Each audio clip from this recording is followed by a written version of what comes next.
de manière plus générale, hein, quand on fait et quand on met en œuvre un modèle d'intervention de problem solving.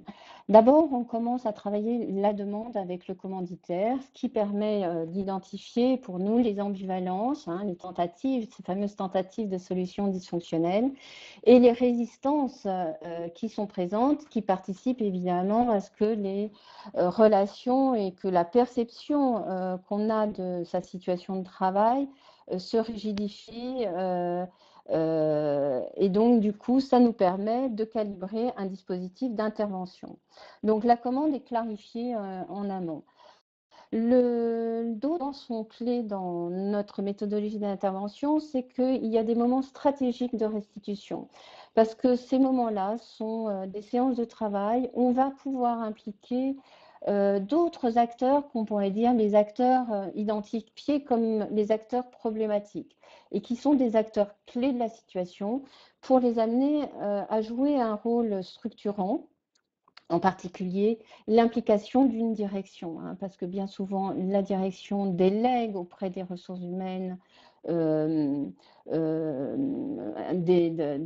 traitement d'un dispositif pour établir ou en tout cas pour solutionner une situation, mais du coup ne participe pas et ne se voit pas comme impliqué aussi et portant une responsabilité dans le problème qui est présent. Donc ces moments-là, ça leur permet de plus facilement les impliquer parce que les directions sont toujours très intéressées de savoir ce qui a permis d'apaiser des situations et donc c'est aussi l'occasion à ce moment-là de les mettre au travail pour mieux les responsabiliser dans ces situations-là qui sont très compliquées. Par ailleurs, notre dispositif permet de mélanger les niveaux hiérarchiques. Hein. Au cours de l'intervention collective, hein, on a mélangé le directeur et son équipe, et ce qui permet à chacun de mieux prendre sa place. Et évidemment, ce mélange de niveaux hiérarchiques est aussi présent au cours des restitutions, puisqu'on mélange le commanditaire et une ligne hiérarchique plus ou moins importante en fonction des situations.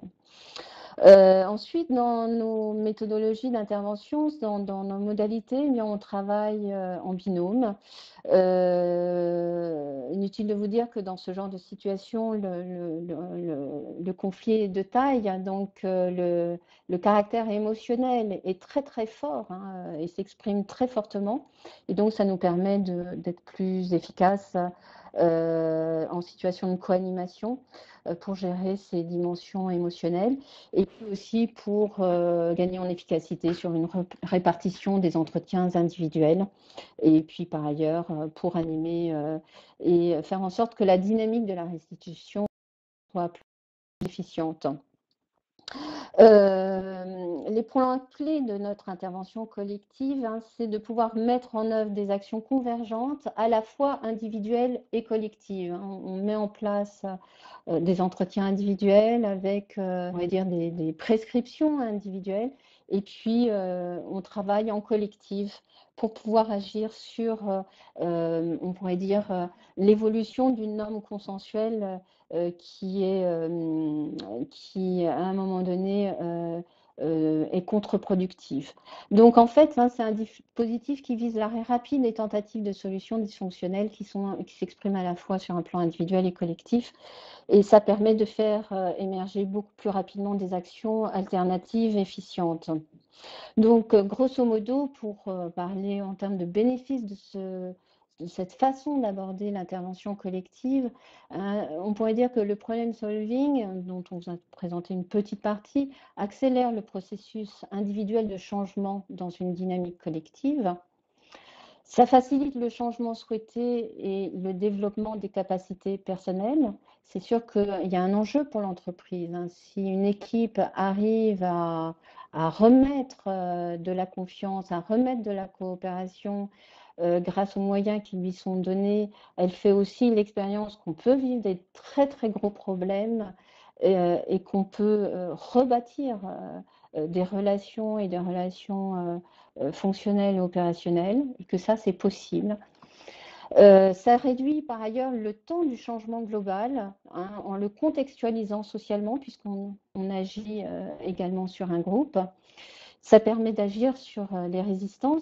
Ça permet d'orienter les comportements individuels vers des buts collectifs de changement. Parce qu'évidemment, quand à la fois individuellement, on arrive à se retrouver sa place dans le groupe et on participe, on se sent plus participer activement à l'activité de travail, évidemment, c'est extrêmement bénéfique et c'est une belle expérience pour ces personnes-là et aussi pour nous, intervenants.